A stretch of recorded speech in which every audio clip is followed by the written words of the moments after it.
eSports versus deporte tradicional. Un debate moderado por Julio Irisarri, Product Marketing Lead en Asterion Spain. Participan Luigi Suras, Marketing and Direct Sales Director en MSC Cruises. Jaime Valverde Cohen, Director Corporativo de Redes Sociales y Contenido Digital en Mafre. Ricardo Echevarría, Chief Growth Officer en Never Say Never. Marc Pérez Miralles, Co-Founder and CEO en Play of Nations. Iván Burgos, Connected Car Manager, Social Media Strategist en Porsche Iberia.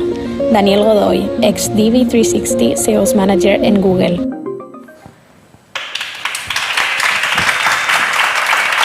Bueno, ya estamos llegando al final de la jornada, creo que es la última mesa redonda. Quiero dar las gracias a Marketing Directo por organizar el evento y voy a pasar ya al tema que nos compete. Vamos a tener un debate un poco sobre confrontar lo que viene siendo eSports con el deporte tradicional. Todos somos conscientes del último crecimiento que han tenido los eSports en los últimos años, gracias a los seguidores. Al final son los seguidores los que deciden qué es lo que funciona, ¿no? Tanto los eSports como el deporte tradicional. Se han abierto nuevas ideas de negocio paralelas al deporte tradicional que no pasan desapercibidas para las marcas. Pero la publicidad no es la misma y la estrategia que tienen que seguir las marcas es diferente en función de la plataforma a la que nos dirijamos o al público. Este primer bloque vamos a hablar un poco de las audiencias y de los patrocinios, ¿vale? No cabe duda que el deporte ha movido masas desde tiempos inmemoriales. Si nos reportamos a la edad de las Olimpiadas en Grecia, ya se consumía por parte de la población pues deporte, ¿no? En este tipo, con los eSports ahora mismo es el mismo caso, de que también está trayendo muchísima audiencia al consumo de este deporte. Y os quiero hacer la pregunta, ¿qué tipo de audiencia recogen los eSports? ¿Y en qué diferenciamos los deportes tradicionales? Si queréis empezamos por aquí por orden con Iván. Bueno, la verdad es que yo creo que las audiencias son muy diferentes, básicamente. Yo puedo hablar desde la experiencia de Porsche. Nosotros tenemos un equipo de motorsport, deporte tradicional, que compite en un montón de categorías, que ha tenido mucho éxito. Ha ganado la empresa pues tiene 70 y tantos años y ha ganado 36.000 carreras, ha ganado Le Mans 19 veces, que Le Mans es como la final del Conde Godó, las Olimpiadas, los 100 metros y la NBA. Todo junto en una sola competición y lo ha ganado 19 veces. Y ahí la audiencia es una. Y luego tenemos una competición de eSport y un equipo de eSport donde la audiencia es otra. Y yo creo que hay una lógica detrás de esto. Igual que el deporte tradicional y el deporte de motor, que os lo puedo ilustrar, que es algo que conozco mucho, pues las diferentes categorías están dirigidas a diferentes públicos. Por ejemplo, los rallies, pues ya los rallies lo ven solo personas de más de 60 años, porque ya no se va a los tramos y ahora todo es muy seguro, ¿no? No es como en los años 80. Entonces, la Fórmula 1 la ven personas de más de 40 años, que ya van con los niños, pues nosotros, ¿no? Que hace 20 años cuando empecé Alonso, pues teníamos 20 años. Yo voy a cumplir 50 ya, pero bueno, tenía 20 y tantos. El Mundial de Resistencia, pues lo ven familias con niños de 15 años. Y ahí la Fórmula E, la Fórmula 1 eléctrica, que es para un público muy joven, está muy digitalizado, hay redes sociales y tal. Pues los eSports atacan a otra audiencia. Es una audiencia que ha nacido después de 1995, que ha nacido en un mundo completamente digitalizado, que está en las redes, bueno, pues otra audiencia nueva, y los eSports atacan a esa audiencia, que encima se está creando ahora, se está conformando, se está influyendo, se están generando modelos de negocio, etcétera, etcétera. Yo creo que simplemente que es un complemento perfecto, y eso no quiere decir que haya un 10% probablemente de audiencias que van, digamos, horizontalmente, que siguen todas las categorías y también los deportes, el gaming profesional, etcétera. Pero yo creo que afortunadamente estas audiencias no compiten, ni se dividen, sino que se suman. Son complementarias. Quería preguntarle a Ricardo cuál es el punto de vista desde un punto de vista más eSports, las diferencias entre los dos tipos de audiencia? Bueno, audiencias muy distintas, porque yo me acuerdo hace 5 años, cuando desde otra compañía organizamos el World Padel Tour, las finales del World Padel Tour en Madrid, y simultáneamente estaba Gamergy, 2 pabellones, uno al lado del otro. Y ya entonces, hace 5 años, nos sorprendía que Gamergy doblaba en audiencia física al World Padel Tour, a las finales de pádel, que es un deporte que además está experimentando un auge tremendo, ¿no?, durante los últimos 10 años. Pero no solo eso, sino que el perfil del asistente era radicalmente distinto. El perfil de la persona que iba a World Padel Tour pues era un practicante, seguidor del pádel, gente bien vestida, que se tomaba allí su catering, su copita y no sé qué. Y el de Gamergy pues eran chavales, generación Z, comiendo comida basura. Es decir, radicalmente distintos. Son 2 audiencias un poco comparables, las del deporte tradicional y el deporte electrónico, los deportes digitales, ¿no? Entonces, yo lo que sí que creo es que todos los eSports están claramente segmentados o targetizados a lo que es lo que nosotros denominamos la audiencia de generación Z, es decir, aquellos nativos digitales que han encontrado en el ecosistema digital su modelo de entretenimiento y de microaudiencia. Entonces, estas diferencias está claro que son importantes para las marcas para tenerlos en cuenta, porque si las audiencias son distintas tendrán que enfocarse a ambas audiencias. La siguiente pregunta se la quería hacer a Luigi, que está online, en relación a estas diferencias que veis de las diferentes audiencias según el eSports o deporte tradicional. Es las marcas, por ejemplo, una marca como SC Cruceros, ¿en qué os basáis a la hora de elegir un equipo tanto tradicional como electrónico, a la hora de patrocinarlo? ¿Qué es lo que valoráis teniendo en cuenta las diferencias, ¿no?, que hemos comentado aquí? Bueno, antes de nada, buenas tardes a todos. Siento mucho no estar ahí, me hubiera gustado mucho estar en Barcelona con vosotros. Bueno, nuestra estrategia, de momento por lo menos, está basada en fórmulas de elección tradicionales, y después ahora estamos aprovechando de los clubes o del patrocinio que acabamos de firmar, por ejemplo, por Fórmula 1 como Global Partner, de toda la parte de sport. Comparto totalmente con vosotros ahí que las audiencias son muy diferentes.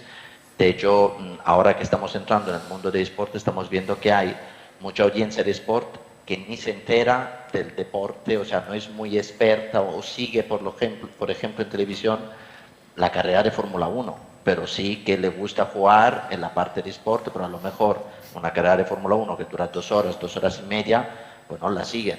Y lo mismo pasa con el fútbol, con los equipos de fútbol que patrocinamos, o sea, es muy a menudo, no son ni tan expertos de la liga, pero le gusta jugar al FIFA, toda la parte de sport. Así que nuestra estrategia como marca, de momento, por ejemplo, sigue los rasgos tradicionales de buscar un patrocinio que sea consistente con la que es nuestra marca.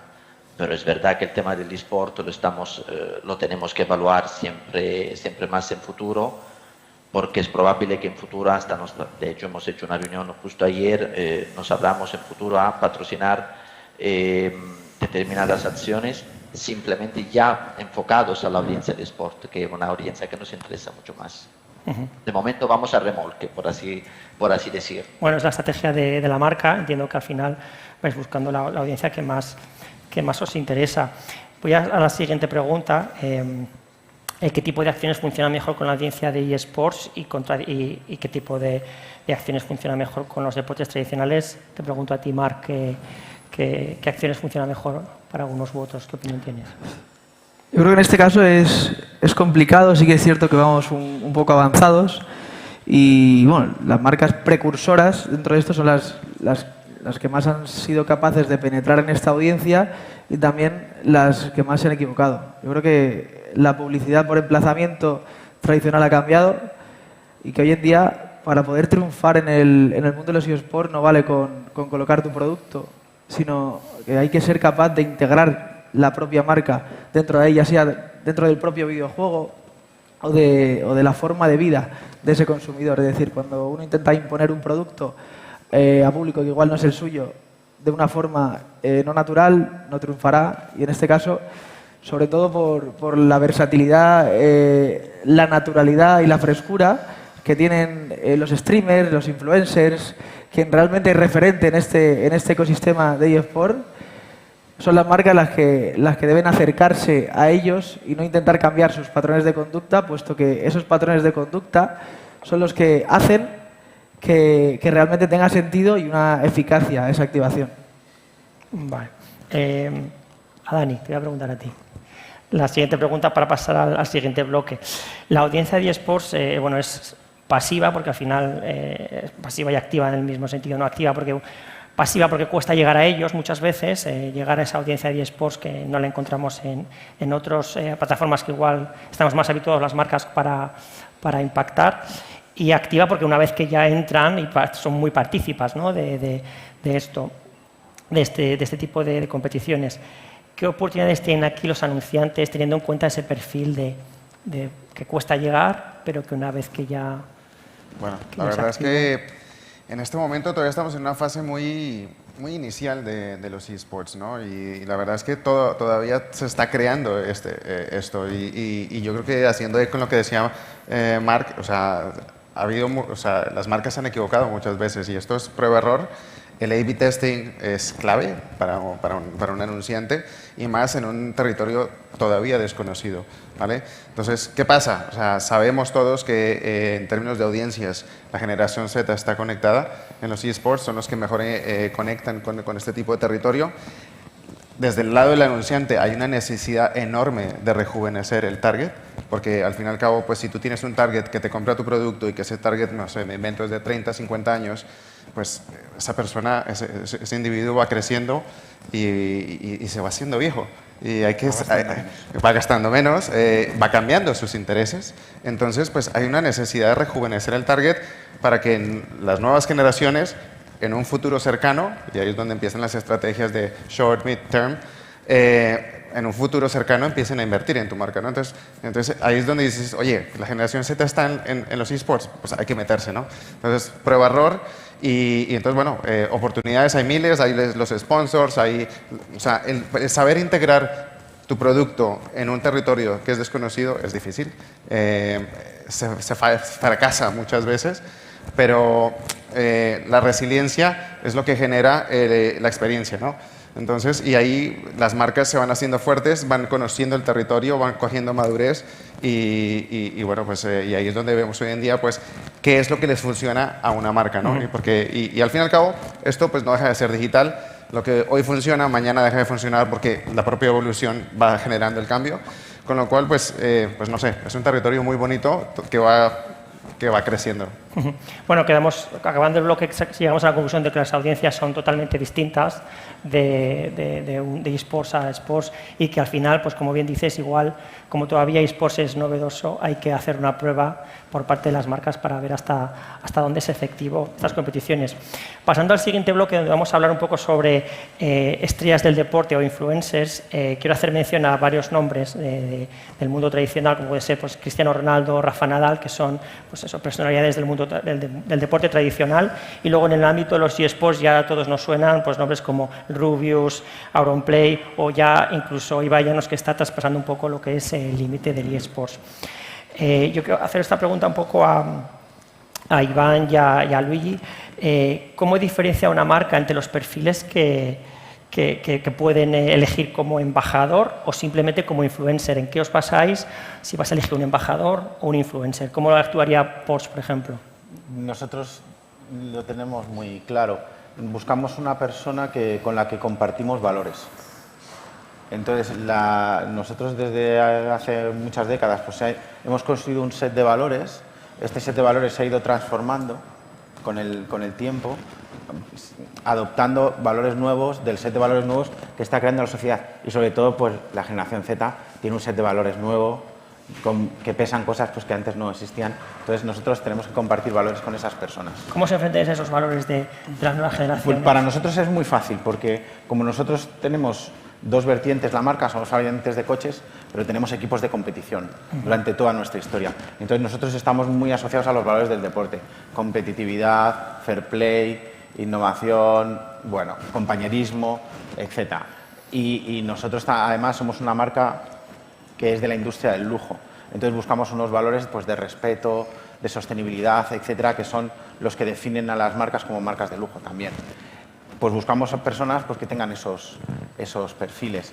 Yo creo que además los eSports nos han permitido adecuar los valores que se han construido durante décadas de la marca a los nuevos valores que tienen estas personas, ¿no?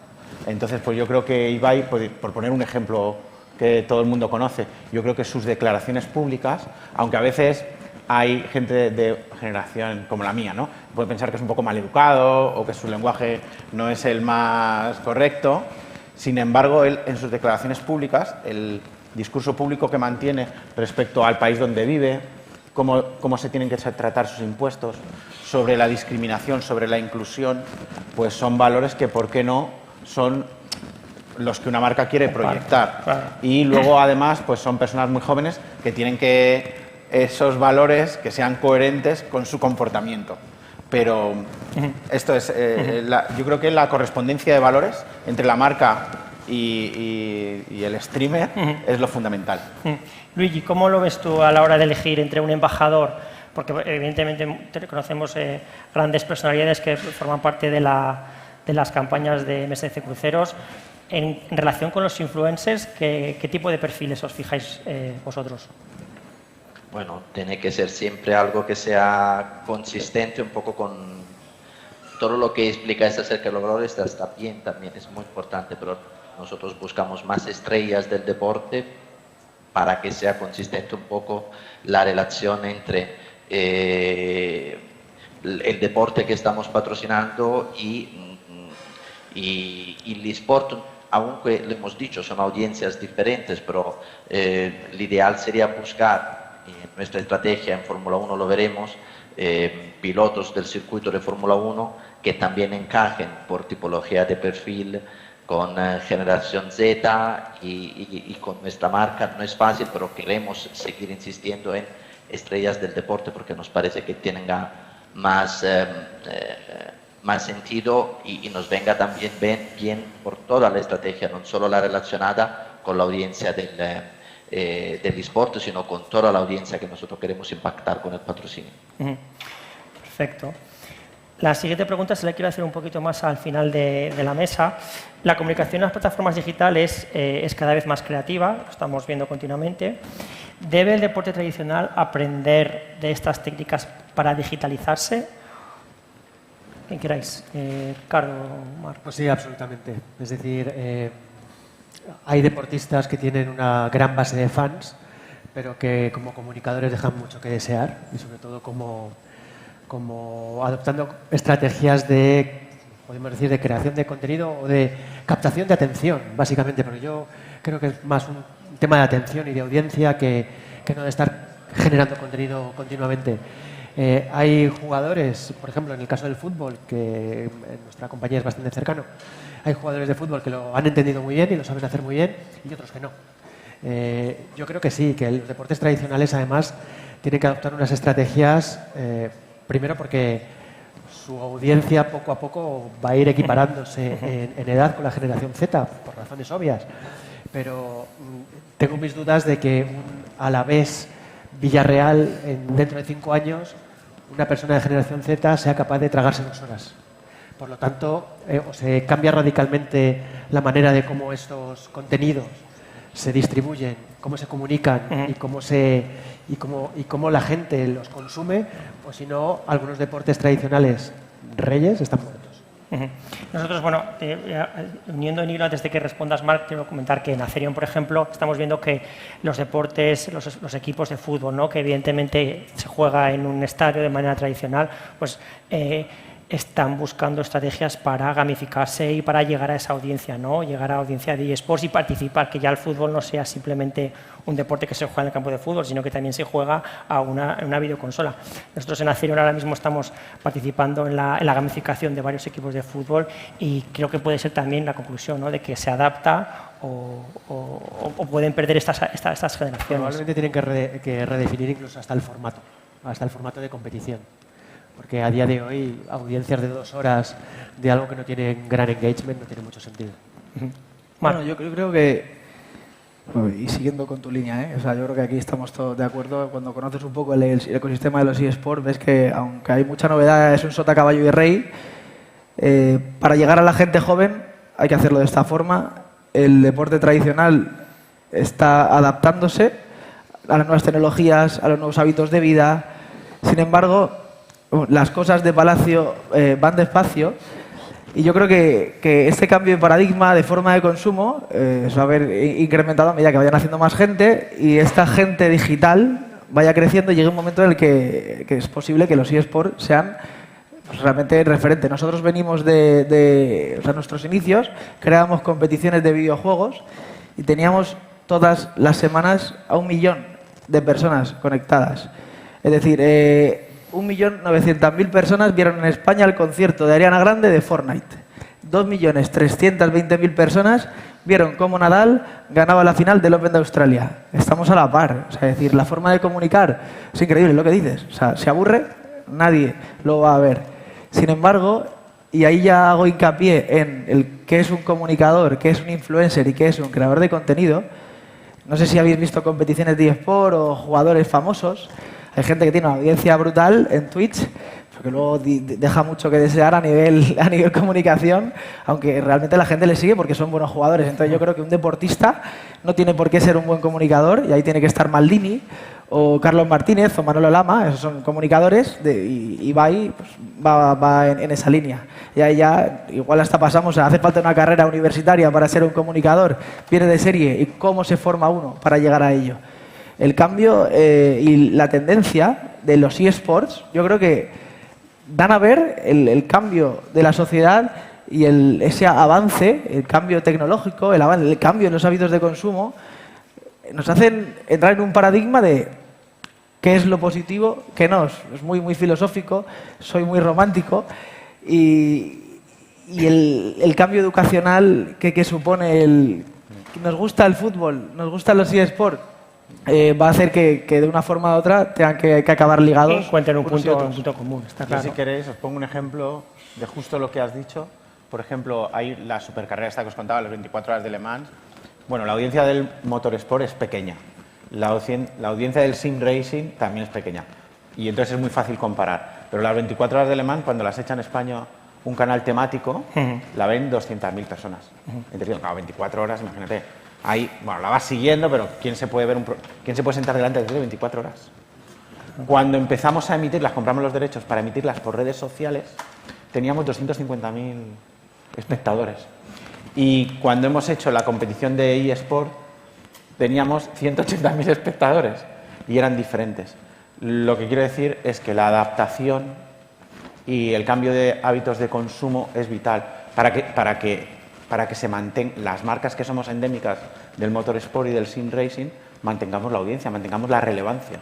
Entonces, adaptación, audiencias que se abandonan, audiencias que se crean y estrategias que son complementarias y que se sustituyen con el tiempo, con los cambios de comportamiento, con los cambios demográficos, etcétera. Yo creo que es un ejemplo que nosotros lo podemos explicar muy bien porque es parte de nuestra estrategia, es parte de nuestro ADN, ¿no? Y además me viene muy bien, Iván, que digas esto, porque vamos a hablar ahora de los medios, un poco de difusión. Al final, es lo que comentas, ¿no? Diferentes medios para diferentes audiencias. Esta es una pregunta que le quiero hacer a Dani. Ahora mismo, bueno, pues impactar a la audiencia es lo más importante, pero la variedad de canales hace que los profesionales del marketing pues tengan que buscar entre un abanico muy amplio de diferentes medios. La publicidad programática hoy en día es la mejor solución que tienen los medios para alcanzar a una audiencia muy targetizada. ¿Cómo la programática puede ayudar a focalizar mejor la campaña con la audiencia en ese sentido a la hora de los diferentes medios que hay en el que se pueden ver estos deportes tradicionales o los eSports? La verdad es que la programática funciona para llegar a este tipo de territorio y este tipo de audiencias, pero como este y como muchos otros. Y la verdad es que la ventaja de la programática, como todos seguramente sabemos, es que la programática es la automatización de los anuncios en tiempo real a una audiencia seleccionada, ¿no? Targetizada. Entonces, ¿qué pasa? Cuando vas a los eSports, tu target es este tipo de audiencia.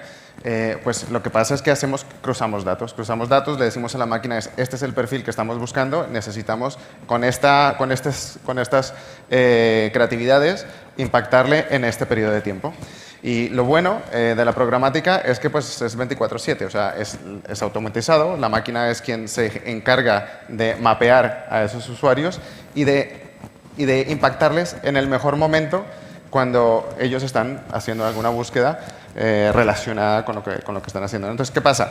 O sea, todo es cuestión de señales. O sea, la programática trabaja a través de señales y es cuando un usuario potencial genera una señal interesante para la máquina se encarga de llegar a ese usuario en donde esté, ¿no? ¿Crees que la programática puede llegar a utilizarse en los eSports como lo estamos utilizando ahora? Totalmente, ya se hace.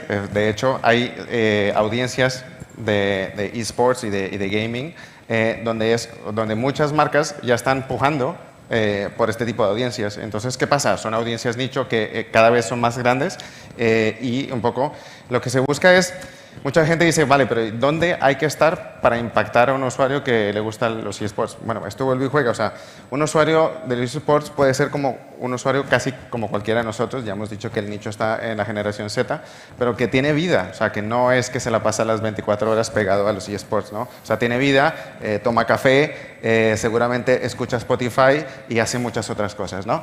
Pues esto es lo que hacen las señales en la programática y se encarga de impactarle en el mejor momento cuando se cruzan los datos que ha dado el cliente para impactarle, ¿no? Entonces, ¿cuál es el canal apropiado? Pues la programática te dirá si es un YouTube, si es un AdGauge, si es una red, muchas de las redes que existen, ¿no? Y en cuestiones de sites hay miles. Entonces, vuelve y juega. Y es donde yo digo la trazabilidad del usuario.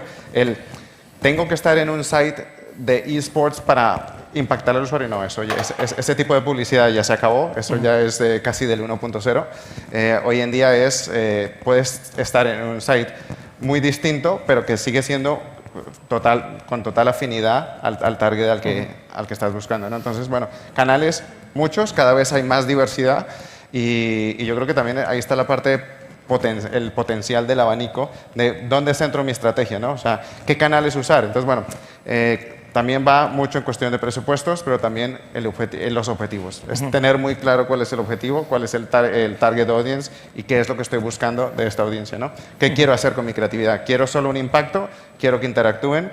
Esto va de awareness, esto va de consideración, esto va de engagement porque quiero convertir en un formulario, en una participación X. Bueno, pues ahí es donde se cruzan todos los datos y canales hay muchos. Bueno, creo que estamos llegando ya al final de la mesa. Pasaremos a las preguntas de los compañeros. Al final llegamos a la conclusión un poco de que nos encontramos entre dos tipos de audiencias, bueno, dos tipos de consumo, ¿no? de entretenimiento, como los eSports o el deporte tradicional, que tienen diferentes audiencias y que por lo que estoy viendo creéis que se van a mantener, ¿no? Esos dos tipos de audiencias. Es difícil saberlo, pero yo creo que hay que ir adaptándose. Ahora son audiencias que se complementan, pero una está en creación, la otra está en extinción, ¿no? Una se consolida y la otra se desconsolida, pero no sabemos tampoco en 3 años qué va a pasar. Yo creo que hay que estar pendiente, experimentar. La innovación yo creo que aquí juega un papel muy importante, probar un montón de cosas, a experimentar y ir un poco haciendo prueba-error y también un poco con el espíritu de construir esta audiencia entre todos. Totalmente. En términos de la conexión que genera el territorio de los eSports, los últimos datos que he visto yo por las últimas empresas en que he trabajado es que el contenido de los eSports genera un 300% más de conexión emocional versus un contenido tradicional, pero adicionalmente en términos de ad recall, cuando hablamos de anuncios, genera aproximadamente un 87, un 90% más de ad recall versus un anuncio tradicional. No importa tenerlo en cuenta. Con lo cual el contenido pues, es muy importante y el cómo lo haces pues, es clave. Sí, pero ese tipo de datos, que lo sabemos desde hace mucho tiempo dentro del ecosistema de los eSports, no animan a las marcas. No las animan. Es decir, algo pasa, sigue habiendo una barrera. Todavía son conservadoras, ¿no, sí, Ricardo? Sí, están siendo muy antes. conservadoras. Si miramos el ecosistema de patrocinadores de los eSports, básicamente es gran consumo y dentro del gran consumo de fast food. y después, aparte de las marcas endémicas, pero cuesta mucho todavía que un gran anunciante que va al mundo de los deportes vaya al mundo de los eSports. Y probablemente tiene que ver bastante con la percepción del menor que hay dentro de los eSports y del tema del gaming. Es un territorio caro. Es un territorio caro y es además una percepción de menor que lleva a muchas marcas a autocontrol. Bueno. Y es una percepción porque no es real. Los eSports a nivel competitivo es para adultos, para mayores de edad, pero la percepción es distinta. Yo creo que la clave para triunfar en los eSports y la diferencia fundamental entre el deporte tradicional y los eSports es que yo soy del Real Madrid, gano un partido, lo disfruto, lo vivo, al día siguiente pues lo comento con gente, pero no estoy 24 horas metido dentro del mundo del fútbol, puedo leer marca, en el teléfono lo tengo a mano. Sin embargo, los eSports vienen en una cultura y en una forma de vida que va mucho más allá. Al final yo soy seguidor de eSports 24/7. Yo voy a meterme en Instagram, voy a seguir a mis influencers, que luego son los que juegan. Al final ese influencer que está ligado directamente a los eSports, ¿a quién sigue a Maldini? Pues tú puedes seguirlo por ahí, va, lo sigues, está metido dentro del ecosistema y es una cultura en la que formas parte y sobre todo a la hora de entrar en marcas, cuando una marca entra bien dentro del ecosistema de eSport y gaming, penetra en la vida y no hay mejor impacto de marca que ese. Luigi, ¿cuál es tu conclusión un poco del debate? Lo que dice Mark es totalmente correcto. O sea, para una empresa como la nuestra, que al final tiene un público bastante tradicional, pero el eSport tiene que entrar porque tiene que ser una fórmula más y probablemente mejor, es verdad, el tipo de engagement que hay es diferente para llegar como marca y como producto a un target nuevo, pero que aunque pueda parecer lejos de nuestro target, decimos, tradicional, es un target con un poder adquisitivo que va aumentando día a día y tiene que ser parte de la estrategia porque a través de patrocinios tradicionales, intenciones tradicionales, ya notamos, ya vemos que llegamos menos. O sea, es más complicado llegar. Efectivamente, tú ves el partido y muchos, como decíamos, de esta audiencia ni lo ve, dura una hora y media, pero el resto de su día tiene muchas más veces impacto o está mucho más involucrado en conversaciones acerca del eSport que está practicando en ese momento que no con el tema del partido o de la carrera de Fórmula 1 que haya visto. Muy bien. Así que muy importante. Y también último matiz, en muchos casos... Tengo a Naya que me está riendo. Os tengo que cortar el último, pero un segundito de nada. Que en muchos casos es una visión cortoplacista o largoplacista en función de la estrategia de marca. Si yo soy una empresa de seguros y quiero impactar a gente entre 10 y 15 años, difícil de impactar con otros medios, pues igual no es mi target hoy, pero yo estoy seguro de que si soy capaz de impactar y conseguir penetrar en esa persona, el futuro será bastante esperanzador y sencillo para esa marca, porque será un consumidor en un corto o medio plazo. Muy pues bien. Seguro que sí. Muchísimas gracias a todos los participantes de esta mesa. Gracias, Julio. Te mereces un aplauso también por moderar esta mesa.